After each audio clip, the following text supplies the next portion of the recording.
Nakama kembali lagi di podcast paling rame rasanya bersama gue Reno Frianus dan Pandacil di podcast paling One Piece, apalagi kalau bukan Sunny Go. Gokil.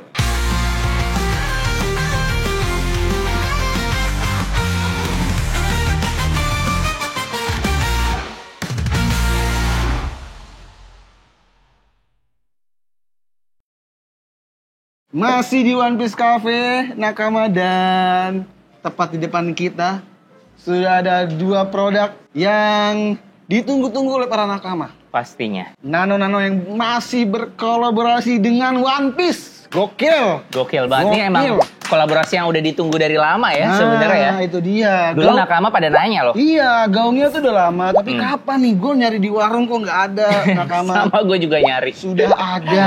Sudah ada Sudah sekarang. ada. Ini permen legendaris kita zaman dulu. Banget. Dan sekarang collabnya sama One Piece kayak gila. Dua kesenangan jadi satu tuh. Bener. Ibarat kata kalau di dalam bahasa One Piece, Joy Boy. Joy Boy. Nostalgia yang sangat ceria ya. Nostalgia yang sangat menyenangkan. Iya. Gitu. Dan nakama ini tuh ada 7 varian rasa ya. Ada rasa kulit jeruk, Benar. ada rujak nanas, Ada belimbing, belimbing, asam jawa, jambu, Ah. ada sirsak, ada apa lagi? Ada anggur. anggur. Jadi bener-bener rame banget rasanya. Dan ini tuh murah. Untuk ukuran collab dengan One Piece tuh harga tidak terlalu mahal. Cocok Terjangkau ya? Terjangkau. Buat kantong para nakama. Sekarang gue mau cobain deh. Gue juga ya. Namanya nih. Gue yang ngerasa apa ya? Nah, gue Lo yang gambar Luffy ya? Gue bernami. Nami, gue Zoro ya. Nih. Oh iya, ini tuh ada hadiahnya. Jadi ada kode unik di dalam setiap kemasannya. Iya. Yang hadiah utamanya itu bisa pergi ke Jepang. Wah, gue mau tuh kalau menang. Jadi ada poin-poinnya. Hmm. Dan kalau nih dapat yang ungu gua. Hoki dia. Dia benar-benar hoki. Gue nggak ada lagi. Ini tuh Oke dia. bounty-nya lebih gede, 5.000. Oh, bounty itu poin ya di sini Poinnya. ya. Poinnya gede. Jadi semakin banyak poinnya, semakin banyak kesempatan lu untuk datang ke Jepang. Untuk menang. untuk Menangin menang. hadiah utamanya ke Bener. Jepang. Kode uniknya ya. tuh di belakang tuh. Mana nih? Udah hoki gue. Tapi Tuh, gue udah gak sabar di rasain. sini. Ini kita rasain dulu ya sebelum masukin ke uniknya ya. Iya. Gimana? Gila. Sumpah. Rasanya. Bener-bener masih persis yang zaman dulu. Manis, asam, seger. Rame rasanya. Nah, gitu dia. Oh iya, tadi kan gue bilang ada hadiahnya untuk trip ke Jepang. Selain ke Jepang juga ada hadiah lain. Kalau misalkan nggak bisa ke Jepang, lu bisa dapat. Oh, ini dia. Oke, Cisunya nih. itu makanan favorit kita nih. Iya. Di One Piece Cafe. Terima kasih. Terima kasih, Mas. Iya. Nah, Terima ini kasih, Mas. minumannya, terima kasih. Oke. Terima kasih. Gila, ada makanan, ada minuman, ada permen juga. Lengkap. Lengkap. Hebat. Lengkap. Terima kasih, Mas. Thank you ya. Nah, Cil, tadi kan gue bilang ada hadiah trip ke Jepang dengan mengumpulkan poin yang ada di dalam kemasan di setiap karakternya. Karena Iya. kan banyak banget karakter, nggak cuma Nami, ada Luffy juga, ada Zoro juga. Dan kalau dapat yang ungu, itu poinnya lebih besar lagi. Tapi nakama, selain lu bisa pergi ke Jepang, ada hadiah lainnya juga. Oh gitu. Lu bisa dapat iPhone 15, logam mulia, e-wallet, dan merchandise lainnya yang official. Gila sih, ini hadiahnya nggak main-main, kayak bener-bener harta karun ya di dunia One Iya, Piece. ini tuh merchandise official. Nano-nano yang berkolaborasi dengan One Piece. Jadi buruan nakama beli sekarang nanonya dan kumpulkan poinnya. Masukin ke dalam webnya nih. Dengan mengumpulkan poin yang ada di dalam kemasan di setiap karakternya. Yeah. Jadi semakin banyak poinnya, semakin banyak kesempatan lu untuk datang ke Jepang. Untuk menang, untuk menangin menang. hadiah utamanya ke Bener. Jepang. Dan kalau dapat yang ungu, itu poinnya lebih besar lagi. Tuh. Oh Lu masukin iya. poin gua. Mantap, anjir lu udah banyak banget tuh main lu. Iyalah, gua kan Lu makan mulu ya? belum. Lu makan mulu nih pasti makan permen. Iya dong, gitu. Gila, jiwa kompetitif gue nih udah mulai terbakar. Gue gak mau kalah sama Arya. Gue juga mau pergi ke Jepang. Gue bakal beli banyak nih nanti. Karena nano-nano ini menggambarkan One Piece buat gua. Kita baca One Piece tuh bener-bener rasanya tuh macam-macam, rame. Ditambah chapter ini chapter yang gila sih, penuh dengan emosional. Benar.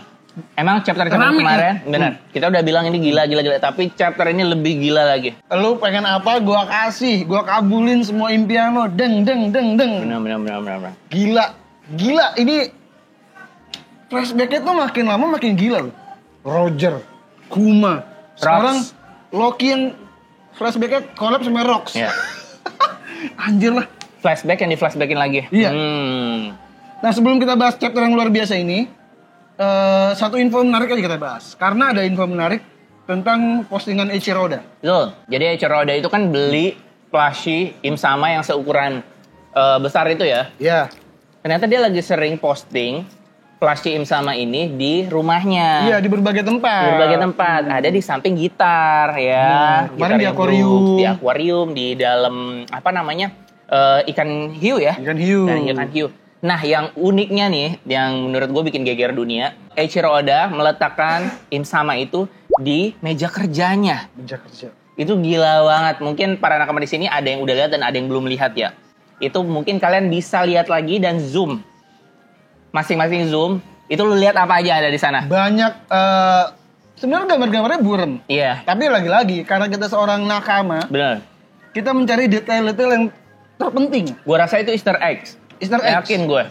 Salah satunya adalah ada desain yang diduga mirip dengan desainnya Im-sama. Betul. Itu kayak ada di pojok kiri bawah. Iya, ada warna merahnya. Ada warna merah-merahnya. Apakah jubahnya Im nanti warna merah? Dan kalau dari gambarnya sih kayaknya mukanya lucu ya. Mukanya lucu ya, kayaknya komedi ya. Ini agak Dan dia kocak. kayaknya bawa pedang ya? Sepertinya bawa pedang. Tuh. Apakah itu benar-benar desain? Tapi kan kalau kita tahu, kita pelajari One Piece, desain awal itu tidak menentukan desain akhir. Betul. Selalu berubah. Benar. Dulu Kaido. Kaido. Ada. Kaido mah bukan desain, udah masuk ke dalam komik. Udah masuk ke dalam komik ya. Desain yang sketsa tuh kayak Zoro, Benar. yang jadi anak buahnya Buggy. Luffy pertama beda. Benar, beda. Terus siapa ya? Nami juga beda. Banyak yang beda lah. Jadi Yang di konsep awal ya. konsep awal. Jadi apakah konsep awalnya Im ini akan sama? Kalaupun benar, bisa berbeda juga. Tapi cukup menarik karena ini kan kayak berkas yang rahasia sebenarnya. Betul. Tapi dikasih lihat sama Oda, seolah-olah seperti yang lu bilang tadi sebelum podcast, seolah-olah ini semua rencana Imu. Karena ada satu gambar, yang gambarnya itu kayak kematian Raja Harald ya. Betul. Saat Raja Harald itu ditusuk. Tusuk. Itu ada itu kayak di pojok kanan bawah Iya. gitu tuh. Jadi kayak Imu sudah ini apa yang gue kerjakan di sini semua. Ini adalah kerjaan gue. Gila. Im-sama. Jadi bukan kerjaan Oda ya. Im-sama. Kerjaan Im-sama. Im-sama udah ngontrol cerita di final saga ini. Itu aja bikin merinding. Ditambah chapter ini. Jadi nakama langsung aja buka Manga Plus-nya. Karena kita akan membedah chapter 1155. 55.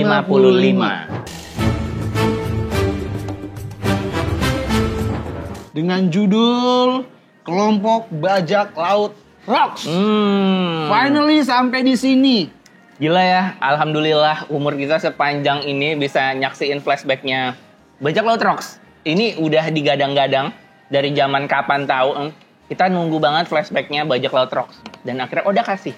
Dan buat kalian nakama yang skip arc-nya Foxy, syukurin, lu rasain yang bilang Foxy nggak jelas ceritanya, nggak canon, lu rasain, lu makan tuh. Kalau di anime mungkin ada ya. Lu makan. Oh iya ada. Di anime ada mungkin lah beberapa game yang tidak canon memang. Bener. Tapi kalau di Karena itu manga, filler. ini kan yang kita bahas tuh manga. Semua manga itu canon. Makanya manga dulu deh.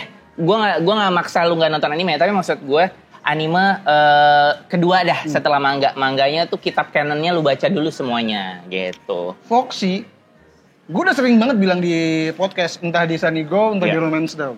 Gue suka banget Foxy karena selain serangkaian dari Actor 7, itu kan Aokiji di situ kan, pertama dikenalin. Itu lucu banget. Komedinya. Komedi banget. Terus cara Foxy bertarung, cara anak buahnya memperebutkan. Benar. Luffy pertama kali tinju di situ. Iya. Dan Rambut kayak afro. benar. Dan kayak orang-orang kuat yang ada di situ tuh bisa kalah hanya karena noro-noro beam gitu yang kocak ya kan. Dan karena game sebenarnya. Karena game juga sih. Maksud gue, lu sekuat apapun, itu kan ada peraturan tidak tertulis yang dihormati oleh para bajak laut. Sekuat apapun lu, kalau gamesnya kalah, ya lu kalah. Jadi kuat itu tidak menentukan kemenangan. Yeah. Ada penentuannya sedikit paling, Benar, tapi benar. kecerdikan lu, bagaimana cara lu curang gak Betul banget. Jadi sebenarnya ada peraturan tidak tertulis yang bisa menciptakan ini semua ya. Dan ada satu lagi. Ini Long Ring Long Line ini kan jauh sebelum time skip ya. Ini mereka masih awal-awal banget lah ya. Nggak ini masih awal. Tapi di situ sudah mention tentang kakek Tonjit. Itu adalah early concept untuk banjir bandang. Ya kan, karena itu pulaunya itu tenggelam, naik egrang segala macam itu. Benar. Kalau kalian tiket. Padahal kemarin di Egghead baru aja di mention bahwa banjir ini bla bla bla bla bla bla gitu kan. Awal dari kisah One Piece segala macam itu udah di mention loh di Long Ring Long Line itu. Dan setelah gue pikir-pikir lagi ya, Cil, Nakama, kan itu Long Ring Island kan pulaunya panjang semua. Yes. Bandnya tinggi semua. Dan itu kan setiap pulau tuh tercipta ekosistemnya itu mengikuti alam yang ada di sana. Kayaknya karena sering kebanjiran, makanya orang-orang itu tumbuh panjang. Iya. Biar dia nggak tenggelam. Betul. Tonjit pun bikin enggrang panjang biar dia nggak. Iya kan sebenarnya nggak sengaja kepanjangan kan. Nggak sengaja. Tapi konsepnya adalah mungkin beradaptasi dan dengan lingkungan sama biar nggak kebanjiran. Benar. Odachi, you are genius. Gila. Gue nggak ngerti lagi sih kalau ada yang bilang Odachi tidak genius sih, kayak kenapa gitu. Kan banyak yang bilang semua mangaka bisa. Nggak bisa. Semua memang One Piece ceritanya memang sudah ada. Tapi kadang orang tuh nggak paham genius itu apa. Iya. Kadang orang semua orang udah dibikin ya pasti bisa, tinggal nggak semua orang bisa nyambungin dengan baik. Itu dia. Menurut gue yang geniusnya itu dari inisial idenya. Di awal, soal pengembangan mah siapalah nanti dikembangkan ya. Tapi ide awalnya kan udah keren banget ini. Dan menurut gue nggak semua orang bisa mengembangkan sebagus itu. Nah, itu juga sih. Tapi kalau ada orang yang bilang, lu terlalu gila, menjilat, ya emang lu nggak suka One Piece aja udah. Lu nggak suka Oda dan lu nggak suka One Piece, jadi sulit dan selalu denial sama itu. Dia nggak bisa mengakui ya. Tidak bisa mengakui fakta itu. Gue baca banyak manga. Iya. Hampir semuanya gue baca. Dari Shakuta gue baca, semuanya gue baca lah. Dari yang lama, dari yang paling baru. Iya. Banyak yang jenius, banyak yang bagus. Benar. Tapi yang kayak Oda nggak ada. Nah itu mungkin kalau itu statement keluar dari gue mungkin agak bias ya. Karena gue ngikutin One Piece doang. Nah karena dia ngikutin yang lain, hampir semuanya, itu unik banget kalau dia bilang One Piece itu terbaik ya bagus. Kan. Karena gini, Versus yang paling baru lah, komik. Itu bagus banget. Building world-nya bagus. Cara konsep bertarungnya genius juga buat gue. Tapi yang nggak se-Oda gitu. Bagus, One Punch Man juga sebagus itu. Tapi ya beda, dan ini kan kita berbicara tentang semua elemennya ya, tentang semua dunianya, konsep ceritanya, bagaimana misterinya tercipta. Kita berbicara tentang itu. Buat gue semua yang ada itunya itu di One Piece. Minus di romance sedikit romance mungkin tidak sebesar itu, tapi benar. Paham. Gila, Nakama. Tapi sudah kita lupakan dulu pujian-pujiannya. Kita akan bahas dulu dari ininya. Covernya yang bagus banget. Ternyata Oda menciptakan ini konsepnya sebelum itu banyak ya? Banyak. Selalu seperti itu ya, ada inisial konsep dan dia ngerasa kurang bagus. Dia sempurnakan lagi sampai akhirnya dapat yang terakhir diwarnain ya. Diwarnain, ini di mana ya? Ini di Elbaf ya? Bukan ya? Ini di mana ya? Ini kayak di pulau Cina-Cina gitu ya? Iya, bentuknya seperti Asia Timur ya. Dan ada foto ini. Ada foto Luffy Nika di belakang. Kayak mirip, harusnya di Kuja ya. Karena Kuja ada foto gede tuh ya. Iya, tapi ini bukan Kuja. Bukan Kuja, benar. Ini kayak pulau apa gitu. Ini ada burungnya pakai topi. Dan ada balon udara ya. Ini kayak pulaunya Brook yang suku tangan panjang deh. Harahetania itu ya. Kayaknya ya, konsep-konsep ini ya. Benar. Di sini ada Luffy lagi happy dipeluk Usopp. Udah sisanya juga gak ada arti apa-apa sih, gue gak ngerti sih maksud dari ini apa ya. Tapi Nami ketakutan tinggi, Sanji melindungi tapi dia malah berlindung ke Jinbei. Dan setiap burungnya ada mirip-mirip karakter, ada mirip Zoro. Iya benar. Warnanya juga berbeda-beda ya, dari burungnya juga beda. Ada mirip Zoro dong sih satu, yang lainnya biasa aja. Gue gak ngerti sih maksudnya. Ya mungkin kita belum sempat nganalisis ini ya, kita belum observasi ini jujur, maksudnya apa. Gue berbaca mangganya tadi subuh. Gak ada ya. Kalau bawahnya mirip Lockdown sebenarnya malah. Iya bawahnya tuh mirip ini yang ada. Gue ingat banget di SBS yang orang dari planet Tomat yang nagih utang. Ininya tuh di sini. Malah mirip itu ya, tapi bagian arsitekturalnya mirip gedung-gedung Tiongkok ya. Iya. Mirip. Jadi sebenarnya konsep alien tuh dari lama Nakama. Lama banget. Di Dawn Creek. Itu pernah ada yang mirip alien, ditanya itu emang alien katanya. Nah kayak gue bilang Oda tuh demen banget sama alien. Nah, langsung saja kita buka halaman pertama. Di sini sudah ada Loki yang besar dan lucu. Gue benar-benar gemes sih sama ini. Kenapa? Loki kecil yang berbadan besar. Iya, kenapa nggak ada yang memeluk dia ya? Padahal ini gemes banget. Dia bilang, ini memang ini menjawab pertanyaan Rox ya. Ini memang Pulau Elbaf, tapi ayah nggak lagi di sini. Dia lagi dinas ke luar negeri kan. Kalian ini manusia cebol ya? Gue baru pertama kali ngeliat ternyata bener bisa bergerak. Dia tumbuh dengan diskriminasi itu ya? Iya. Itu sih nih kata gue saya ngomongnya. Anak yang menggemaskan katanya. Ada love-nya. Stusi aja bilang gemes. Gemes. Ibunya enggak anjir. Estrida paling gila. Ibu gila. Tunggu, jadi lu anaknya Harald tuh kata Rox ya? Iya, soalnya lu bilang ayahnya tadi ya kan? Tapi meski sedang ke luar negeri, pasti tetap ada cara menghubunginya kan? Ini tips banget ya? Iya. Tips banget ya. Ente gue ada teori menarik soal anak-anaknya tips ya? Oke. Ngomong-ngomong siapa namamu? Loki. Oke Loki, sekarang lakukan sesuai kata-kataku. Pulanglah ke rumahmu lalu minta seseorang untuk menghubungi ayahmu dan mengatakan hal ini padanya. Loki terluka parah jadi tolong segera kembali ke Elbaf. Dengan asumsi bapaknya tuh sayang banget sama Loki. Iya. Emang sesayang itu. Tapi Loki sudah menutup itu, menganggap kayaknya bapak gue Loki tidak percaya cinta dan nggak pede banget sama dirinya ya. Loki tuh emosinya cuma satu, benci doang. Benci. Harusnya dia makan nano-nano biar emosinya banyak. Wow, betul. Dia nggak kenal emosi lain ya. Itu. Ada rasa sayang, ada rasa perhatian, ada rasa segala macam. Nggak rame emosinya. Nggak rame. Kenapa harus gue menuruti kata-kata manusia seperti itu? Lagian memangnya lu kira ayah akan langsung pulang hanya karena mendengar kabar kalau aku terluka. Padahal terlihat lemah. Tapi berani sekali memerintah gue, itu ngomong ke Rox ya. Iya, dia nggak mau ya diperintah. Lagi-lagi gayanya mirip sama legend-legend pada umumnya ya. Iya. Ini kayak Roger banget ya. Roger banget. Kamu Sari. Dan lihat ledakan hakinya juga sudah terlihat di sini ya. Sudah petir-petir hitamnya ya. Sebenarnya yang menarik adalah pedangnya tidak hitam.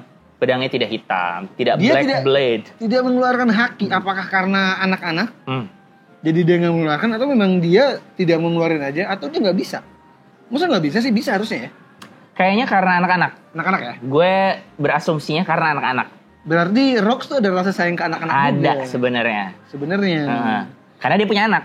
Karena punya anak. Karena dia punya anak. Relate jadinya. Tebasan pedang Rox memiliki kekuatan yang setara dengan hantaman palu raksasa atau tembakan meriam. Ini berarti setara dengan meriam gaun. Benar. Meriam gaunnya Tosan Sani. Hantaman palu raksasa tuh berarti palunya siapa tuh? Palunya Loki sih. Baru di sini baru palu Loki. Tebasan itu dikenal mampu menghempaskan semua yang berada di sekitarnya. Gila, dia langsung nebas Loki. Tapi kayak dipukul ya. Kayak dipukul. Kayak ada ledakan, meledak, duar mental gitu ya. Nah, gue mau diskusi nih sama lo di sini. Kemungkinannya berapa persen ini adalah kemampuan Boy Iblis? Dan kemungkinannya berapa persen ini hanya kemampuan berpedang? Atau apa? Efek ini loh, efek yang luar biasa ini loh. Ini tercipta dari apa? Ini dari teknik berpedang. Ataukah pedangnya memiliki buah iblis? Ataukah penggunanya memiliki buah iblis? Rox-nya gitu kan, misalkan. Let's say misal gura-gura ya, misalnya Whitebird belum punya, dia udah punya duluan. Meledak kayak gempa gitu. Atau gimana nih menurut lo? Kalau menurut gua nih teknik berpedang. Teknik berpedang. Ini udah kayaknya berpedang karena enggak sih, enggak makan buah iblis. Enggak makan buah iblis ya. Kayaknya teknik. Kalaupun dia makan, dia yang makan buahnya. Dia yang makan buahnya, bukan pedangnya ya. Bukan. Ini kalau gue nakama, gue menganggap ini teknik berpedang aja. Teknik berpedang. Gue juga lebih leaning ke teknik berpedang sih. Emang ada yang berteori ini makan buah iblis? Pedangnya malah banyak yang bilang pedangnya.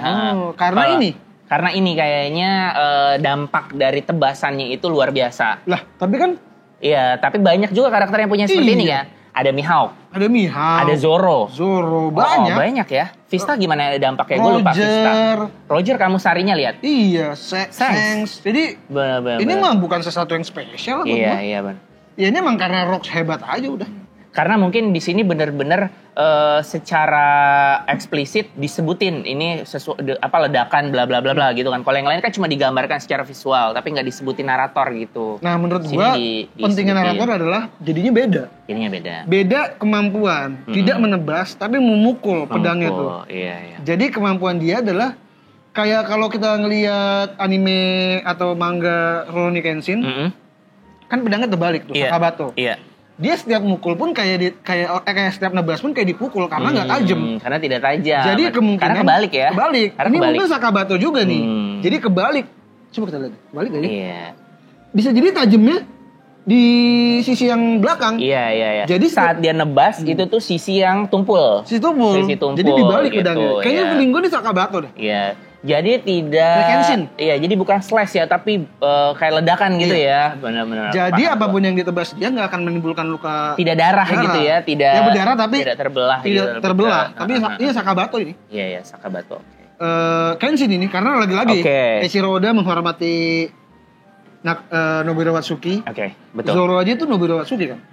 Jadi kayaknya hasil diskusi gue sama Arya kayaknya mikir ini adalah teknik berpedang ya, bukan buah iblis ya. Ini gue jadi muncul teori baru yaitu Sakabato ini. Sakabato ya. Ini karena lagi pula benda mati yang bisa makan buah iblis itu harus Zoan ya, nggak bisa ini ya. Dan berubah harus. Dan pasti berubah. Berubah bentuknya ya, benar-benar. Ini Sakabato ini udah fix. Nggak fix sih. Ini teorinya muncul kayaknya Sakabato. Ya lagi-lagi hubungan Oda dan Rurouni Kenshin kan sangat dekat, benar. Ini buat yang nggak tahu Nakama itu, Zoro itu benar-benar sosok dari Nobuhiro Watsuki.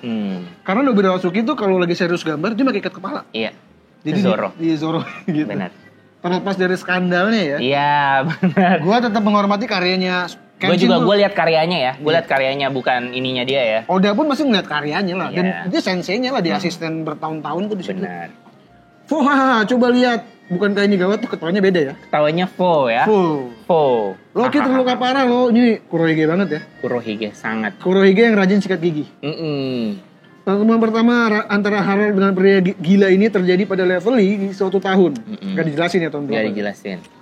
Terjadi kasus penculikan 5 orang raja telah diserang dan diculik oleh seseorang. Pelakunya adalah seorang pria bertubuh besar dan berpakaian hitam. Lagi-lagi, like father, like son.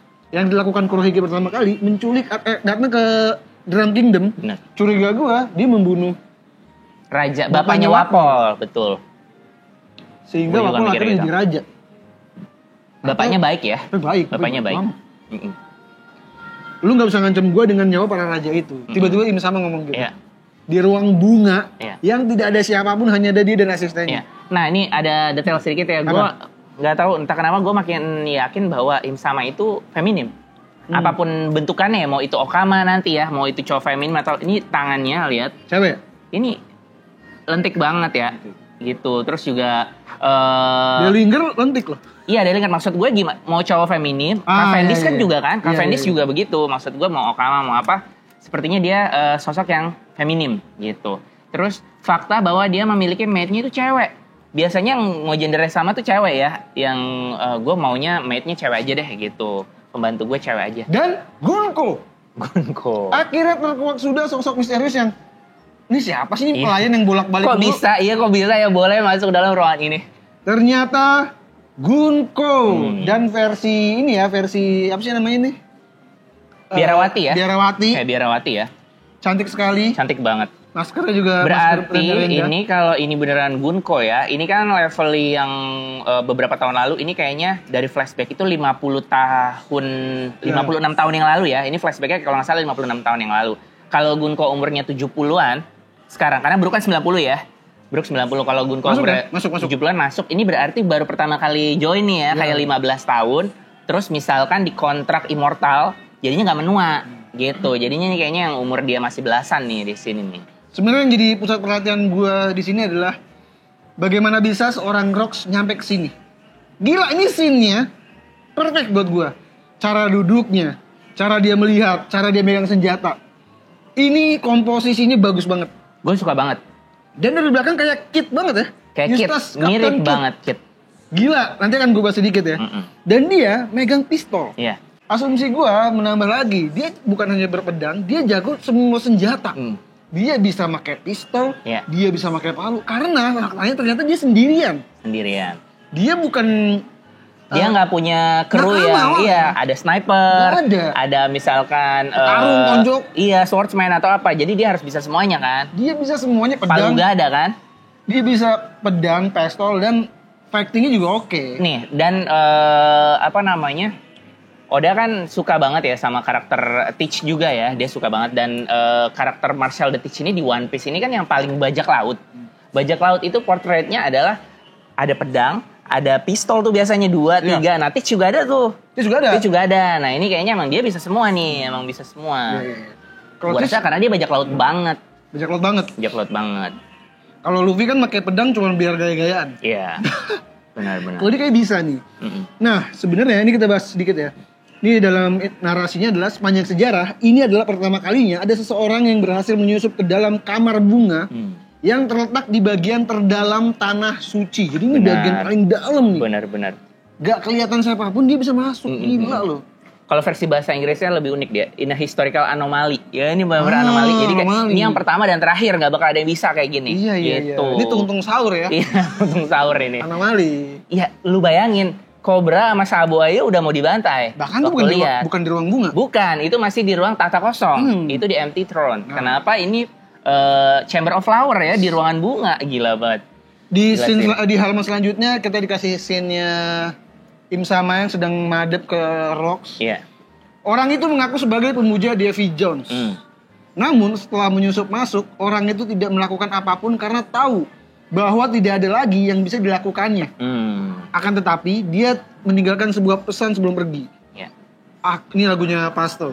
Aku pasti kembali. Sama malu hafal gua. Iya, ini aku pasti kembali nih liriknya. Gila. Pasto. Ke tempat ini. Deng. Nah, ini kita masih dulu ya, kita masih dulu. Iya. Ini lu lihat deh ekspresinya mukanya sama kayak yang kaget Shock. Joy Boy. Ini terintimidasi ini. Ini kaget sampai ada tuh remah-remahan rengginang. Makanya gue bilang gini, Cil, Nakama. Yang menarik adalah Rocks tidak dibunuh. Ketika semua orang melihat Im dibantai, Rocks tidak. Berarti ada sesuatu Benar. dalam diri Rocks. Gua paham, berarti Rocks ini punya kartu as. Iya. Yang nggak bisa Imu bunuh gitu aja ya di itu ya. Punya alasan kuat ya. Punya alasan kuat. Dan apa yang membuat Rocks tidak bisa melakukan apapun? Karena menarik dialog dari menarik ini adalah karena orang itu atau Rocks tidak melakukan apapun karena tahu bahwa yang nggak ada lagi yang bisa dilakukan. Benar. Jadi ketika ngeliatin, gue nggak bisa ngapa-ngapain nih. Iya. Gue nggak bisa ngapa-ngapain, mungkin kurang informasi, Iya. mungkin kurang elemen apapun, Iya. atau mungkin aku nggak mau nano-nano lagi. Biar rame ya. Biar rame gitu. Biar semua alasannya itu terkumpul bisa buat dar. Biar bisa gitu, gue ajak Im trip ke Sama. Jepang gitu segala Iya, macam. Mau dong Im Sama. Tapi menurut lu Cil, apa alasannya Rocks tidak bisa melakukan apapun? Dan Im Sama gitu juga. Ya ini asumsi gue aja ya. Asumsi gue kayak ngomongin yang kemarin. Mural itu bagi gue adalah sesuatu Ramalan yang ramalan ya. Di mural itu tuh beneran udah paten. Itu tuh udah kayak lore-nya di One Piece di awalnya tuh kayak gitu. Jadi kayaknya si Rocks ini alasan gak bisa nyerangnya adalah masih kurang persyaratan itu. Entah ancient weapon-nya harus dikumpulkan, kayak belum pada terlahir, Poseidon apa segala macam, persis Roger deh kalau gue mikirnya gitu, persis Roger. Jadi kalau Roger kan lebih versi baiknya lah. Rocks barbar, tapi tetap ngikutin peraturan nih. Butuh. Kayak gue ngelihatnya si Teach itu, dia mau dapetin One Piece, tapi dia tetap ngumpulin poneglyph, nggak asal barbar langsung nyari lifestyle atau gimana. Dia bahkan kalau di dunia nyata itu dia arkeolog. Jadi kayak pakai data lah gitu. Jadi mungkin ini aja kalau dia barbar banget nih Rocks nih, pasti langsung nyerang lah. Tapi dia masa nggak ada apapun yang bisa dilakuin. Berarti dia tuh punya IQ tinggi menurut gue. Dia tuh pemikir. Jadi gue rasa dia mengikuti peraturan dan butuh ramalan apa aja yang dibutuhkan untuk menyerang Imu misalkan. Berarti dia harusnya membutuhkan elemen-elemen penting karena dia tahu nih sama gue lakukan apapun dia nggak akan berpengaruh apapun. Seperti itu. Menarik sih karena kalau memang dia mempelajari semuanya, kan dia belajar nih. Harus belajar. Gue harus tahu nih untuk caranya naklukin dunia itu apa. Sampai akhirnya dia dapat jalan ke kota bunga ini. Ke apa? Cibodas. Ruangan bunga kalau kota bunga di Momo. Kota bunga Momo. Ke ruangan bunga ini. Iya, ruangan bunga. Jadi dia dapat info yang bahkan orang lain gak bisa masuk sini. Gak bisa. Berarti dia mempelajari itu semua. Nah, gue penasaran elemen apa yang dibutuhkan selain Poseidon dan lain-lain. Kalau Poseidon mungkin karena belum lahir. Karena eranya kan era Joy Boy dan era Luffy kan harusnya kan. Dan Pluton juga mungkin belum ada. Benar. Tapi apakah hanya itu atau ada elemen lain? Gue jadi penasaran sosok Im itu seperti apa sehingga ketika Rocks melihat dia langsung tahu, oh gue nggak bisa ngapa-ngapain ini. Iya. Apakah lagi-lagi ini hanya kosong juga? Iya. Sosok yang kosong, tidak ada wujud. Maksudnya apa ya? Jelasinnya. Karena di beberapa anime itu sering ada musuh yang ada wujudnya, tapi isinya tuh kosong aja. Iya, void, hampa gitu kan. Iya, dia nggak bisa diapa-apain juga.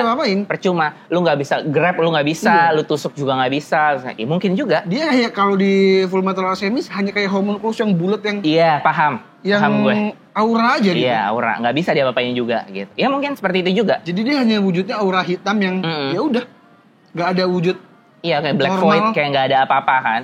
Ya itu mungkin juga. Mungkin juga ya. Kita waktu itu sempat bercanda plot twist, ini bukan siluet, ini adalah wujud asli. Iya. Jadi sampai akhirnya ini begini. Kita tuh dulu pernah bercanda kayak gitu juga. Itu mungkin juga. Iya. Atau kayak alien yang nggak bisa bisa. Atau yang komedi kayak yang tadi kita bilang di ruangan Oda, bentuknya juga kenapa, badannya misalnya bolong atau apa, kita nggak tahu. Cuma satu elemen yang mungkin gue tahu selain Ancient Weapons, mungkin Poneglyph ya. Iya. Poneglyph menurut gue kenapa? Karena Poneglyph itu kayak yang Robin cari adalah Rio Poneglyph, itu mengungkap rahasia dunia. Kan dia marah banget nih soal si Lily nyebarin. Berarti kan dia kan nutupin banget rahasia dunia. Gue rasa dengan rahasia dunia itu terungkap, misalnya si Rox tahu ini salah satu elemennya, Im sama tuh lemah. Entah secara mental, entah secara apa, pokoknya karena rahasianya dia tuh terungkap, yang dari Poneglyph itu dia bisa jadi gampang diserang atau gimana lah. Menurut gue salah satu elemen Poneglyph. Atau gue menemukan satu nih, barusan nih gue menemukan. Apa tuh? Plantingnya di awal tadi. Iya. Rox tidak memukul Loki dengan alasan anak kecil. Im sama anak kecil. Itu masuk juga. Dia gue nggak bisa ngapain. Gue nggak bisa ngapain nih sekarang. Gitu karena kan. masih bocah. Iya. Sosoknya bocah. Ngerti gak? Iya. Anjir, kalau kan Fullmetal Alchemist itu dikendalikan oleh Pride. Benar. Ini gue sering bahas anime lainnya. Pride itu sosoknya anak kecil dan jahat banget. Dulu kan kita pernah bahas ya, Im sama masih anak-anak, nggak terbebas dengan anak-anak itu. Betul, anak-anak. Kayak Sugar tuh plantingnya juga dia pakai mahkota segala macam dan dia tersembunyi. Dia tempat yang aman. Di tempat aman. Tempat yang aman, nggak bisa disentuh dia. Iya. Im sama banget. Kalau anak-anak, gue suka sih. Oke. Tapi gimana caranya kembali lagi bisa nyerang? Karena kan dia harusnya nggak berkembang jadi orang dewasa. Bener. Nah, ini kan kita curiga gue dan Cancil kan dia balik lagi karena ada pedang yang itu kan. Tertinggal dia. Iya, gue sama nih sama Arya nih, benar. Curiga kita dan mungkin curiga kalian semua nakama itu adalah pedangnya Rox karena mirip. Kenapa Rox akhirnya ke sana dan menyerang lagi? Apakah dia menemukan cara yang sama jadi dewasa dengan buahnya Bonnie? Bisa jadi sosoknya dibikin dewasa. Atau dia melawan Holy Knight di sana dan dia kalah. Sehingga pedang tertinggal, dia mati di sana atau dia feeling gue kabur atau mati, kabur dan meninggalkan pedangnya. Nah itu tuh gue sih belum tahu ya bagaimana cara dia bisa melawan Im sama kalau teorinya gue itu ya anak-anak. Iya, dia ngelawan karena masih anak-anak. Karena kan kita banyak juga kayak Nami nggak mau ngelawan karena nggak mau. Emang menurut gue usia karakter juga alasan kuat ya untuk tidak diapa-apakan di dalam komik ini ya. Tuh. Untuk bukan dipandang sebelah mata, tapi orang masih punya empati gitu loh, masih punya perasaan. Anak kecil. Bisa. Di komik Erase, bikinan Kei Sanbe, itu kan komik misterius tuh, tentang bagaimana cara menemukan pelaku pembunuhan berantai. Oke. Siapa yang bunuh ini? Sehingga kan dia time travel gitu kan. Iya.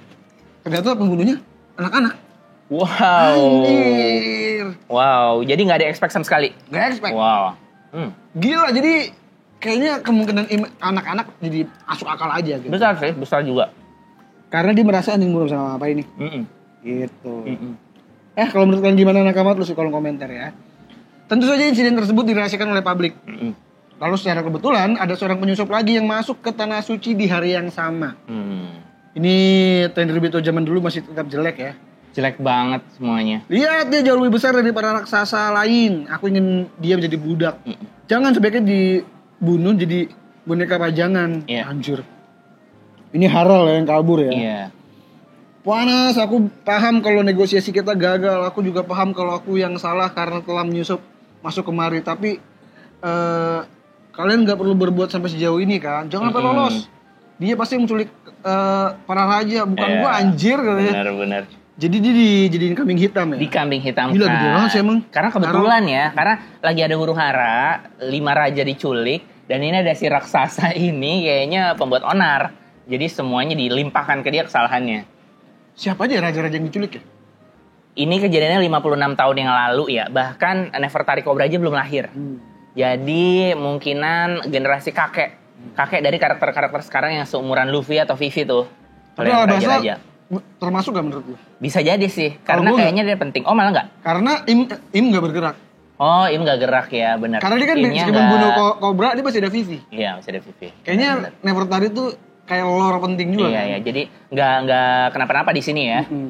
Ada 5. Tapi nggak bisa jadi ya bisa jadi kalau Wapol pun ya itu kakeknya bukan bapaknya karena seumuran kakeknya nih kayaknya nih rajanya nih. Tapi kita bahas lain kali aja lah soalnya. 5 raja yang diculik ya. Lanjut, pelakunya berlari ke arah istana, semuanya waspadalah. Kenapa jadi ribut-ribut begini sih? Serahkan si besar itu padaku. Pasti dia orang yang telah menculik para raja, berani-beraninya dia melimpahkan kesalahan padaku. Akan kutangkap dia. Bangsa raksasa di tanah suci, dia orang kampung pasti, anjir. Dia pasti orang kampung gak tuh? Dan ini scene yang gila banget. Pedang lawan pedang. Nah ini lagi-lagi ini kemampuannya Rox ini. Iya. Dang, gila. Nah kalau di sini kayaknya di bagian yang tajam ya, Iya. karena dia melawan bagian yang tajam dari pedangnya Raja Herald juga. Oh enggak, ini kalau Sakabata tuh kayak gini juga. Oh bentuknya. sama, begini juga. Tapi dia tumpul gini, dia tuh Oh, begini. iya, Tapi iya. ini kan tajam nih. Iya, Ini iya. pisaunya tajam. Tapi bagian begininya itu ini. Oh oke. Nah bagian ininya yang Iya, tajam iya, gitu, iya, bukan iya, iya. sudutnya terbalik, bukan. Jadi ini kalau Sakabato bisa jadi masih bisa gitu. Iya, menurut lo ini dia nyerang atau bertahan si Rox-nya ini? Ini nyerang. Nyerang ya? Sama-sama ini kayak Roger versus Newgate tapi versi kena. Iya, ini masih kena. Kalau itu kan nggak bersentuhan ya? Bersentuhan. Itu nggak bersentuhan. Ini Kaki doang. versi direct kontak ya? Gue suka banget emosi. Ini Harold garp banget sih. Garp abis. Mukanya garp abis sih. Ini teach banget. Teach banget, gila. Teach banget lawan Garp. Gila. Garp banget itu, garp banget. Loh, ini garp nih yang di bawah nih. Iya. Yang di bawah Garp yang itu dia garp. lagi garp Ya ini tulisan. teach juga. Iya. Benturan pedang kedua orang yang tidak saling kenal itu menghempaskan semua orang yang berada dalam radius 5 km di sekeliling mereka. Oke, berarti haki-haki besar itu masih banyak ya yang memiliki ya nih. Nah, ini wajar karakter lah. baru ya, ini 2 karakter baru yang ternyata legend itu gitu. Wajar lah, ini gue wajar sih. Wajar banget. Hahaha, siapa namamu? Bara, hahaha, nama gue Harold. Nah, yang Nama ketawanya gua Bara justru malah Iya. Herald ya. Bara hahaha. Arahkan serangan berikutnya ke arah kota, kalau sampai ketangkep maka lu akan dijadikan budak. Kenapa gitu katanya? Nah, tapi nyuruh juga ya. Iya. Nyuruh ya. Lagi-lagi dia pakai otak. Udah Pinter mikir aja, dia tuh pinter. Dan dia berhasil kabur ya. Iya. Albab di sebelah mana? Kalau mau ke dunia baru, lu bisa lewat sana. Nah, pinter lagi kan. Pinter. Navigasi tahu dia lewat sana. Iya. Dia tahu navigasi. Tahu navigasi, berpedang, sniping, wah semua. Kalau masih hidup, ayo ketemu lagi suatu hari nanti. Jangan bicara bodoh, gue gak mau berurusan dengan penjahat. Dan lompat dari atas, gila. Dari red line, lu gila gitu. Gila, ini yang lompat, yang kaget ini ya, si Rox ya. Rox, benar. Pada akhirnya Laksamana Angkatan Laut yang dikalahkan oleh Rox tidak tertolong dan kehilangan nyawanya. Ada teori lagi, Cil. Yang dibunuh ini adalah bapaknya Akainu. Bapaknya Akainu. Katanya. Iya, Makanya iya. Itu jadi mau nyari alasan untuk emosionalnya Akainu yang meledak-ledak ya. Menurut gua bisa jadi sih. Bisa jadi sih. Jadi alasan yang konkret kenapa dia benci banget sama bajak laut. Berarti alasannya dendam. Ya, tapi tidak bisa dibenarkan ketika dia membunuh arkeolog. Buat gua itu udah nggak bajak laut lagi. Iya. Itu lu tentang lindung, itu kontrasnya itu di situ. Iya. Karena ketika dia memutuskan untuk membunuh satu kapal arkeolog, itu udah sikap dia untuk pemerintah. Iya. Bukan sikap dia untuk benci bajak laut. Jadi apa yang dilakukan Akainu buat gua itu tuh yang tadi oke, tapi buat gua lebih suka ketika itu sikapnya dia, kesetiaan dia terhadap sebagai pemerintah. profesi dia kan? Iya. Dia sebagai angkatan laut. Gitu. Itu keadilan dia yang dia lihat. Jadi bukan semata-mata dendam. Karena Akainu kayaknya bukan tipikal orang yang akan balas dendam deh. Dia bertindak atas nama keadilan. Kayaknya ketika itu jenis keadilan yang dia percaya ya. Kayaknya itu, Akainu adalah karakter yang kalau bapak gua mati karena terjadi seperti itu ya udah. Ya udah let it be gitu ya. Let it be, itu memang begitu, harus begitu. Dan yang gua perjuangkan iya deh. Kayaknya kalaupun gua misalkan dia adalah tipikal yang kalaupun bapak gua masih hidup dan dia membela bajak laut, gua akan tetap bunuh bapak gua. Dia levelnya segitu tuh. Kayaknya udah ada di kaliber itu ya. Itu yang membuat AK ini spesial. Benar. Kayaknya iya deh. Gitu sih. Lalu berkat yang dilakukannya pada hari itu, Rox penjahat yang namanya melambung dalam sekejap hingga membuat gentar seisi dunia. Ini yang menarik lagi, posternya mirip dengan Lord kita, Bagi. Gila, ini lagi-lagi The Clown. Lagi-lagi Eiichiro Oda membuat nakamanya terus berpikir apakah benar dia bapaknya Bagi, karena mirip posternya. Dan kalau hidungnya Bagi diganti sama ini ditambahin hidung badut jadi Bagi. Udah jadi Bagi. Bibirnya sama. Oh iya, tadi kan gue juga nyatet ya bahwa kayak si Bagi dan Teach itu kesamaannya udah banyak ya. Iya, banyak. Kesamaannya udah banyak dan lu tau nggak? Umurnya cuma beda setahun. Ya. Umurnya cuma beda setahun. Terus lahirnya sama-sama di bulan Agustus. Oh. Yang ketiga adalah golongan darahnya sama, F. Oke. Gila banget tuh, Bagi sama Teach. Nah, kayaknya adik kakak. Beda ibu atau sama ibu? Bisa jadi beda ibu. Bisa jadi beda ibu ya. Karena Rox kan bisa, ini bajak laut bandel kan. Bajak dia laut. Bisa punya istri banyak aja. Nggak usah bajak laut bandel, bajak laut aja udah bandel. Enggak, karena kan Big Mom punya bapak banyak. Oh banyak, iya. Tapi bajak laut kan emang udah bandel. Nggak usah bajak laut bandel. Enggak, bajak laut itu bukan bandel, jahat. Penjahat. Oke. Dia udah penjahat dan bandel. Iya sih, tapi Sanji tuh bandel. Gimana? Tapi biasanya bajak laut istrinya banyak gak sih? Dasarnya ya? Dasarnya ya. Nah iya itu kan. Atau malah nggak diperistri. Iya dasarnya itu, normalnya itu bener. Punya keturunan banyak lah gitu. Iya, karena dia penjahat ya bebas gue mau kemana-mana gitu. Nah ini lagi yang muncul dari gue adalah karakter yang punya darah F lagi adalah Eustace Captain Kidd. Tuh. Karena entah kenapa gayanya mirip Kidd. Ini hanya teori ngaco ya. Waktu di Onigashima, waktu dia ngeluarin yang tengkorak gede. Itu ada lukanya. Mirip lukanya Rox. Mirip luka Rox yang ada di mata. Bener. Dan kekejamannya Kidd sama tau. Barbarnya ya. Barbar tuh sama. Barbarnya Rox banget. Gayanya sama. Celananya sama. Golongan darahnya sama-sama F. Sama. Apakah Kidd anak ketiga yang terjadi di hubungan lain? Ibunya banyak ya. Dan kan Rox itu ya musik Rox. Musik. Dia punk. Kidd punk versus Rox. Ya. Anjir. Punk sama Rox. Ini ya berdekatan ya. Iya. Lagi-lagi semuanya pakai nama ibu. Lagi-lagi nama ibu. Marshall dan Bagi mungkin nggak tahu nama panjangnya siapa. Bagi kan karena dari kecil udah diituin orang ya. Jadi konsep Bagi dan Nami itu sebenarnya namanya belum ketahuan sebenarnya, ya kan? Benar, Bagi, Shanks, Nami itu sebenarnya bukan nama asli gitu. Itu nama yang diciptakan oleh orang tua angkat. Shanks diciptakan Roger berarti? Iya, Shanks nama ciptaan Roger harusnya. Iya, harusnya benar. Iya, jadi ketika ada Vigaran udah ini. Ketika mungkin Bagi juga nggak tahu dia bapaknya. Mungkin Shanks namanya Samrek misalnya. Ada kakak kembar dia. Jelek banget Samrek. Jelek banget. Sama ini rambutnya tuh merah. Gue akan suka kalau kan Rox-nya Shanks rambutnya merah juga. Iya. Gue akan suka kalau Rox ini rambutnya merah. Oke. Jadi hitam dan merah. Jadi malah mengurangi kesamaan dengan Bagi, nggak biru. Nggak, malah merah aja. Gue lebih suka yang lo bilang Bagi ibunya Nefertari. Dia menculik raja. Ratu. Mungkin kalau bahasa dipakai. Oh, dipakai. Itu bisa juga karena memang dia jahat sekali ya, dia jahat. Nefertari dia Bagi tuh kayak masih mungkin. Dan yang gue yakin adalah ya Bagi dia. Entah dari Nefertari, entah dari Rox, dia di. Jadi kalau tadi gue anggaplah benar yang diculik 5 raja salah satunya Alabasta. Dipakai sama dia. Tok. Salah satunya Bagi ya. Dikawinkan lah. Ya, nah itu jadi masuk karena itu adalah 56 tahun yang lalu. Iya. Bagi itu umurnya 39 atau 40 tuh. Jadi masuk tuh kalau misalkan saat penculikannya saat itu. Mungkin kalau Rox itu seumuran Ace kan? Ya. Kidd maksud lo. Sorry. Kidd seumuran Ace. Jadi juga masih masuk tuh. Masih masuk. Nah, kalau gue masukin ke teori yang satelit ke-7 menurut lo gimana? Gue enggak. Itu nggak masuk. Karena numbuh.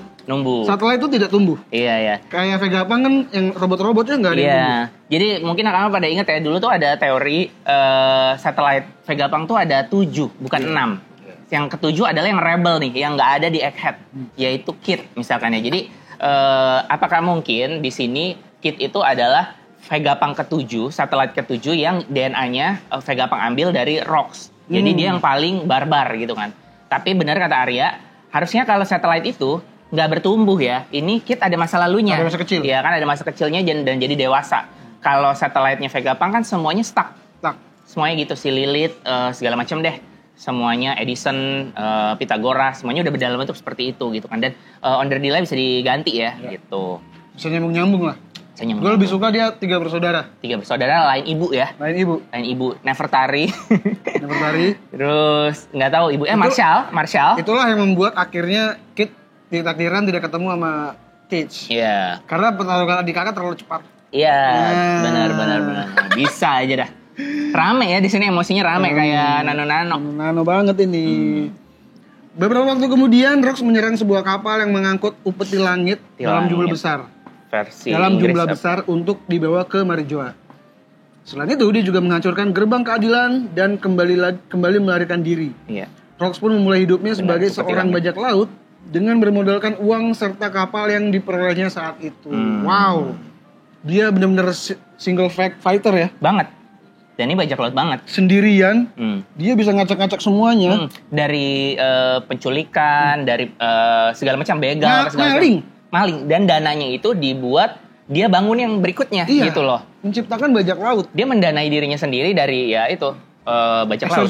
Goyang mulu nih, ntar kita ganti mejanya dia lupa gue.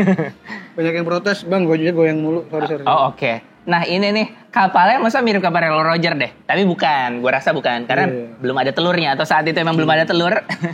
Kapalnya mirip banget. Tapi gak ada telurnya. Kalau kapalnya mirip, dia mengincar buat Davy Backfight dong. Iya benar. Tapi masa dan makanya Roger kan Roger takut. Kalaupun menang, harusnya dia ambil Roger. Iya dia Roger, benar. Tapi kayaknya dia kabur kali ya. Gak peduli gue sama dia. Iya. Atau gak diincar aja. Gak diincar. Atau mirip aja lah ini kayaknya. Mirip. Nah, semua aksi Rox ini didasari tindakan untuk menentang pemerintahan. Namun kali itu dia memilih sebuah kapal bajak laut sebagai sasaran berikutnya. Oh, kamu diincar sama dia? Diincar ya. Dalam dunia bajak laut ada, nah ini yang lagi-lagi gue bilang kenapa lu nggak boleh skip arc Foxy, karena ini sepenting itu. Informasinya banyak banget di Foxy ternyata. Dalam dunia bajak laut ada sebuah permainan tradisional yang dikenal dengan Davy Backfight. Itu adalah sebuah permainan tanpa belas kasihan saat kelompok bajak laut saling berduel untuk merebut rekan ataupun bendera lawan mereka. Ini yang dilakukan Foxy dan Luffy. Berebut rekan. Nice itu banget. Gila sih. Gila saat itu aja ya. Gue saat baca itu waktu kita SMP kan. Iya. Waktu kita SMP baca Foxy punya armada yang sebesar itu. Kru yang sebesar itu. Gue dulu kayak gila nih keren banget. Dia bisa dapetin koki yang segitu banyaknya sampai ada yang jualan takoyaki, ada yang jualan apa segala macam. Dia punya arkeolog banyak, dokter banyak, petarung banyak. Ternyata ada cara lain untuk mendapatkan itu dengan Davy Backfight. Dan Davy Backfight bukan ditentukan oleh kekuatan. Menurut gua, dia ditentukan oleh permainan. Lu bisa lemah kayak Foxy, asal lu jago bermain gamenya. Iya. Lu bisa dapetin apapun. Meskipun itu curang banget ya. Meskipun si Foxy curang. saat itu curang banget. Dan kan gak masalah. Curangnya adalah karena Foxy yang melakukan itu. Iya. Jadi lagi-lagi di permainan bajak laut. Iya. Dan Nami sama Robin counter attack saat itu. Nami malingin lagi, Robin pakai ininya hana-hana ya. Selama gak ketahuan curang. Foxy kan kelihatan. Iya. Itu yang buat gue kayak kenapa lo harus nge-skip arc itu, selain lucu banget buat gue. Itu favorit banget. Dan penting loh. Iya. Luffy pertama kali tinju kan di situ. Di sini Rox juga boxing anjir. Boxingnya mirip ini ya. Kan pernah ada color spread gambar Luffy boxing sama Frankie. Iya. Ini mirip Frankie ya. Kayak lagi gitu. Karena rambutnya berdiri. Dia menang lawan orang berkumis ini nih. Gue gak tahu siapa. Tapi kayaknya gue pernah ngeliat karakter kayak gini nih. Dimana gue lupa lah. Dia bisa pakai kampak juga. Iya. Ini dibelah ya. Palanya dibelah. Dia bisa meriam juga. Dan dia... iya berarti ini ngebelek pala ya. Bukan lagi OP-OP nomor room ya. Bukan ya. Aku gak tahu. Bukan maksud room. Kalau bisa. Tapi ada darah di sini. Ada darah kayak habis pala. Iya.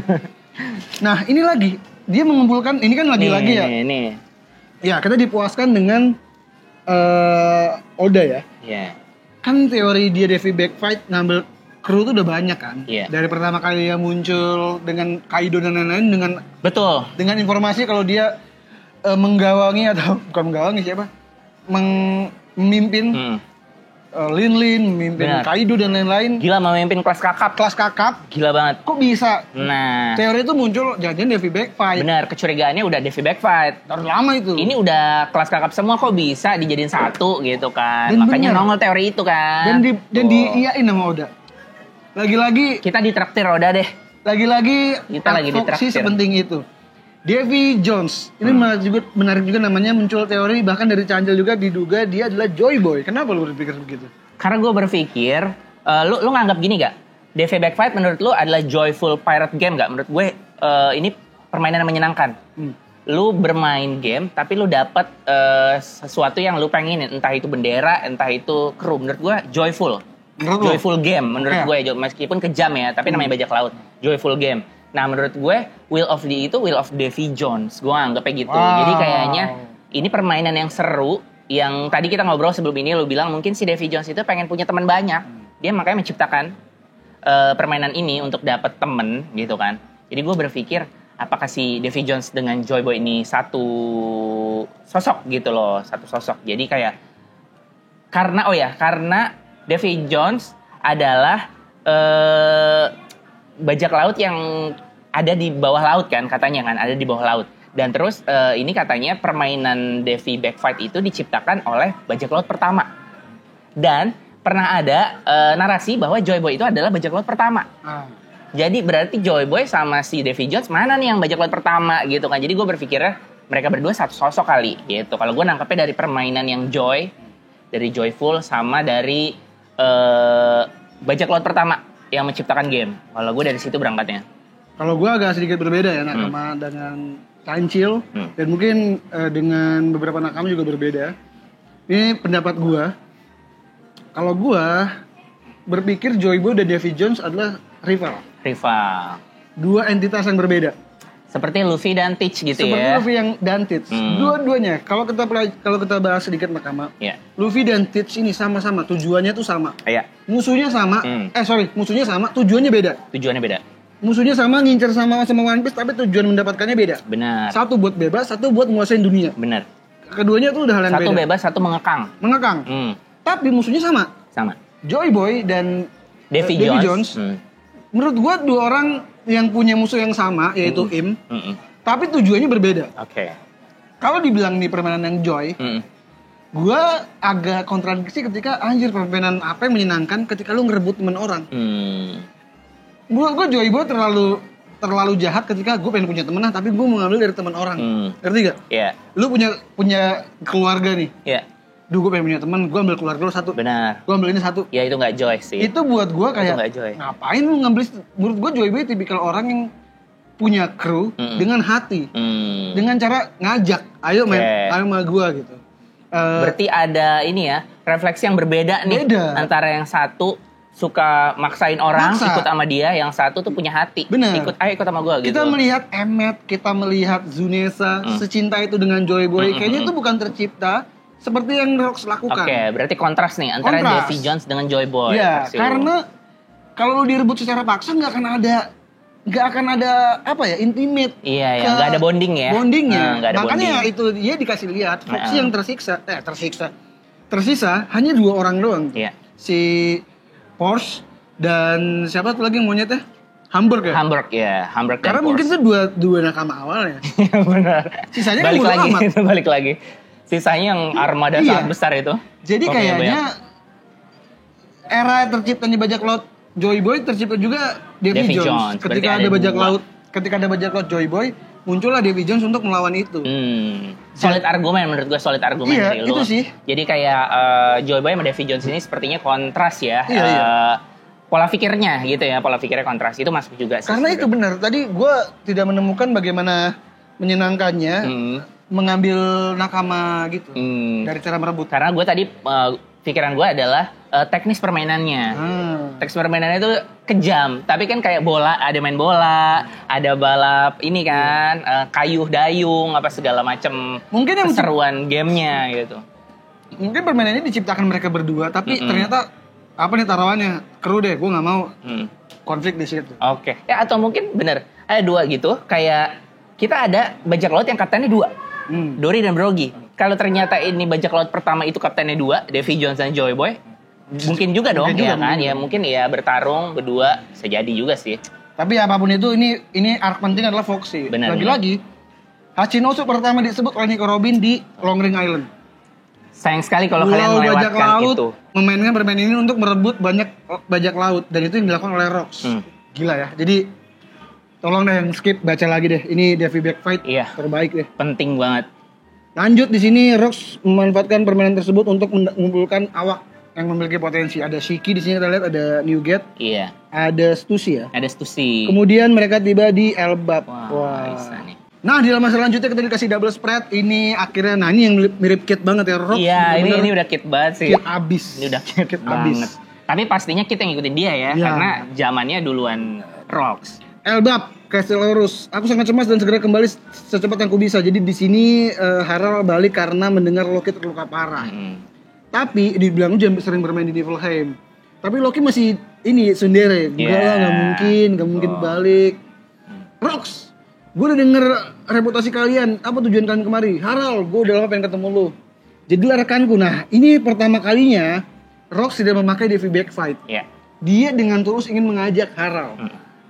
Jadi dia nggak mau main di sini karena si Harald itu benar-benar nunjukin kemampuannya di depan mata kepalanya sendiri. Jadi kayak itu ada bukti nyata. Dan mungkin dia juga udah punya kru yang kuat, jadi iya benar. Gitu. Nah, pemerintah dunia tidak akan pernah mengabulkan keinginanmu. Pasti suatu saat nanti lu udah paham kan gitu. Wah ini yang gue suka sih. Ini komposisi krunya Rocks the best sih. Semua legend ada di sini. Terima kasih atas hidangan ini Jiha. Jangan bicara bodoh sekali. Ini kata Harald ya. Sekali aja gue ngelibatin diri dengan penjahat terkenal, gue akan kehilangan kepercayaan dengan negara lain. Di sini ada Shiki, jangan bilang begitu dong. Memangnya lu mau diatur pemerintah? Karena itu aku sedang mencari cara agar tidak terjadi. Oh ini yang ngomong masih ini ya, masih Rocks. Masih Rocks. Tapi menurut gue argumennya sama-sama bagus ya. Antara Rocks dan Harald nih bener. Iya, satu kan lu nggak mau diatur-atur orang. Iya benar. Itu juga benar juga. Jangan terlalu banyak bermimpi. Harald Elbap adalah negeri para prajurit terkuat. Kalau ada hal yang tidak kalau suka langsung aja hancurkan. Dia Raja Elbap. Tubuhnya besar sekali ya, gila. Ini kumpulan orang-orang gila yang kita akan bahas sedikit lagi ya. Halaman selanjutnya nakama itu adalah Elbap di masa lalu. Sekarang Elbap sudah berubah. Orang nggak akan berubah, pasti lu pengen bertarung juga kan. Newgate kayak udah kita makan dengan tenang bisa nggak sih? Ini dia ngomong ke Shiki ya, asal lu tahu aja, lu kalian semua tuh gak akan berumur panjang kalau ngikutin orang kayak dia. Nah ini yang gue bilang tadi, ini tidak ada bonding di sini. Tidak ada bonding. Dia bilang kan. Tapi ini konsepnya diterima di kerajaan ini kayak Arabasta banget ya. Iya. Sama raja ada bajak laut tapi dikasih makan gitu kan. Sama raja yang benar-benar seorang raja. Tuh. Shiki bilang Yakuza Shiki, bisa dipastikan dia dari Wano. Wano banget ya. Yakuza tuh Jepang ya. Jadi kayaknya Wano. Dari outfitnya udah Wano banget. Dari pedangnya juga 2 pedang ya dia ya. Kelak dikenal sebagai si singa emas. Perkataanmu lucu sekali. Memangnya siapa yang mengikuti si bodoh ini? Kami semua ini bebas. Sekalipun Rocks mati, gue nggak peduli, nggak berpengaruh. Ini kayak krunya Teach ke Teach ya. Iya benar, mirip. Lagi-lagi tidak ada perasaan apapun. Gara-gara di Back Fight. Betul. Pencuri Saints, Miss Buckingham Stussy. Itu benar, hanya saja karena punya rencana menarik. Gue rasa nggak ada salahnya. Gue punya untung besar nih. Dia kayak Nami ya. Gila. Ini makin gue nggak percaya nih kalau si Rohige nikah sama dia. Anaknya Weevil tuh nggak mungkin. Iya. Nah kalau gue cakep anjir. Nah kalau gue tetap mikir waktu itu ini adalah hasil penelitian dia. Weevil itu adalah cloning. Gue bilang ini Seraphim yang gagal. Benar. Karena dia kepengen banget kan dapetin si Rohige kan, tapi nggak dapet. Ya udah DNA-nya diambil, dibikin deh tuh anak-anakan. Seperti yang gue bilang dia Seraphim gagal. Iya. Seraphim gagal itu. Dia sendiri bahkan ada cloningnya kan? Dia sendiri ada cloningnya. Kau tahu apa soal pulau terpencil? Apa kau tahu soal pulau terpencil bernama Hachinosu? Iya. Pulau itu dikenal dengan Pulau Bajak Laut. Itu adalah tempat untuk mengasingkan orang-orang jahat yang tidak bisa ditampung oleh penjara dari berbagai negara. Gangster dari West Blue, Don Marlon yang gue duga ada keturunan sama BG. BG benar. Oh ya benar. Kalau Yakuza Shiki ini versi bahasa Inggrisnya dia mobster. Mobster itu kayak mafia gitu loh, orang jahat. Nggak harus Yakuza gitu, tapi kayaknya emang Wano banget ya dia. Tapi bukan Yakuza, kayaknya ada kesalahan. Oh kita lihat nanti aja ya. Karena di sana tidak ada makanan tadinya itu adalah sebuah pulau tidak berpenghuni tempat orang-orang menunggu ajal mereka menjemput. Tapi beberapa tahun terakhir pulau itu baru penghuni dan ada sebuah kelompok. Nah, lu tau nggak alasannya? Ini bajak laut Edward Newgate. Satu lagi, Ochoku tadi kasih mukanya akhirnya. Dan mukanya mirip sama Karibou. Karibou banget. Karibou dan Koribo. Ini gabungan Karibou dan Koribo. Udah kayaknya emang ini bapaknya dah. Udah bapaknya fix. Udah ini fix sih. Udah berarti alasannya Karibou itu acting, dia mau masuk ke Blackbird mau dendam ini. Oh gitu, menurut tuh. Ini kan dia kan jadi pemilik Hachinosu kan tadinya. Terus sekarang Hachinosu diambil sama si Teach Tapi kan saat dia ngidolin Teach, dia belum nguasain Hachinosu. Iya sih, tapi bentar deh. Belum ya? Itu belum. udah apa belum? Dia dari awal dari Pulau Ikan udah suka Dia sama udah ikut ya. Di situ belum ya dapat Hachinosu ya. belum sih. Apa udah ya? Kayaknya belum sih. Emang kayaknya Hachinosu baru ya pas baru. dikuasai nama itu. Tapi entah kenapa gue ngerasa dendam. alasan itu dendam. Oke. Jadi pura-pura nih acting nih. Ngefans. Bener ngefans udah lama. Mungkin dia tahu sejarah bapaknya nih diapain gitu dulu sama Rock sama bapaknya Kurohige. Dia mau dendam menurut gue. Mau atau masuk dia bohong tuh. Dia ngefans dari lama. Ya. Gara-gara dia tahu sejarahnya ya. Iya, dia tahu sejarahnya. Kayaknya gitu. Ini udah fix ya bapaknya Karibo nih. Buat gue kalau dia dendam konyol sih. Dia gak akan bisa menang lawan Kurohige. Iya gak bakal bisa. Tapi kan kalau punya nge-trick. Iya. Ini kan dunia bajak laut yang si Robin bilang. Terus siapa lagi? Crocodile. Siapa lagi yang bilang ya? Oke, si Rohige. Kaido. Penuh dengan pengkhianatan. Gitu. Gue aja masih belum percaya Kuzan itu benar-benar gabung. Iya, gue juga masih percaya. Dan ada yang namanya Sword kan. Sword ini gue rasa juga nanti masuk segala macam buat berkhianat apa segala macam. Dan berkhianat tuh ini banget lumrah. Kalimat Kaido tuh kayaknya merujuk ke kelompoknya Rocks ya. Ada berkhianat di sini. Berkhianat, nggak solid. Gila. Gue rasa dia mau masuk tuh si Karibo tuh ya. Ochoku baru-baru ini matinya ya? Baru-baru ini. Baru-baru ini soal matinya. Baru-baru ini. dibunuh sama Kurohige. Benar. Tapi salah nih, dulu orang miranya Ochoku tuh yang ini, yang kiri, yang Ganzui ya. Katanya Ochoku baru nih. Iya, Ochoku baru. Dia juga agak kayak Gekko Moria juga sih. Gekko Moria mirip. Alasannya ya Ochoku kelak menjadi gubernur Pulau Bajak Laut. Ternyata di pulau itu ada tambang emas. Sebuah organisasi dunia hitam mendengar kabar itu kemudian membantu para kriminal di sana untuk mendapatkan kekayaan dalam jumlah besar. Anjir. Iya, gila banget. Tambang emasnya gila. Itulah kenapa akhirnya Teach ngejar itu ya? Iya, pas banget. Itu kayak lokasi yang udah sempurna banget buat kumpul para bajak laut. Penyelundup gitu. Ganzui. Atau Wangzi ya? Wangzi atau Ganzui ya? Yang nasibnya sekarang jadi zombinya Mori ya? Oh bukan, Wangzi itu si Ochoku. Oh gitu? Wangzi itu penulisan bahasa Cina. Ochoku tuh bahasa Jepang. Ochoku tuh bahasa Jepangnya. Ini berarti Ganzui. Ganzui. Yang akhirnya dia jadi zombie ya? Zombie dia. Sekarang semua penjahat tangguh sedang berlomba-lomba menuju pulau itu. Namun semua yang mendekat akan dikuliti hidup-hidup. Karena itulah gue ingin bernegosiasi dengan pemerintah. Aku ingin tahu berapa yang bersedia mereka bayarkan kalau bisa ngerebut pulau itu dari penjahat. Anjir. Ini pintar loh menurut gue. Emang dia maunya deal-dealan nih, negosiasi dia. Setelah menerima uang dari mereka, kami akan menghajar semua orang di pulau bajak laut itu. Lalu semua harta dibagi rata. Tapi gue nggak akan menyerahkan pulau itu kepada pemerintah. Gila, sangat licik banget. Sangat bajak laut. Sangat bajak laut. Sangat Teach ya. Ini ngejebak ya. Tapi dia care, dia bagi rata duitnya. Jadi tetap ada adilnya ya. Ada adilnya. Masih punya emosi adil dia tuh. Aku akan menjadi penguasa Hachinosu atau menciptakan surga bagi bajak laut bersama para sampah di pulau itu. Aku sudah bisa membayangkan ekspresi terkejut pemerintah dan angkatan laut saat melihat hal itu terjadi. Anjir. Ini adalah babak awal dalam hidupku. Gua akan menjadikan pulau itu sebagai markas, lalu menghancurkan angkatan laut dan menaklukkan tanah suci, kemudian jadi raja dunia. Raja dunia ya. Yang dilakukan Teach persis sama bapaknya ya? Persis. Like father like son. Abis. Lu lawan dunia. Gua nggak peduli mau berkata apa, suatu hari nanti pasti ada orang yang melakukan itu. Ini di sini Kit banget lagi lari di Wano. Kit banget ini. Kit lagi lari di Wano itu. Di dunia ini tidak ada yang kekuasaan yang abadi. Bergabunglah denganku Harald, jika bersama maka tidak akan ada yang mengalahkan kita berdua. Anjir. Ada yang ngintip di situ ya. Ada yang ngintip anak kecil. Gak usah mengajakku, aku punya negara katanya. Gua nggak peduli, ayo kita rebut dunia ini. Dunia, anjir. 4 tahun pun berlalu dan Harald tidak pernah menerima ajakan tersebut. Nah ini lagi gue bilang gak pakai Davy Back ya. Iya.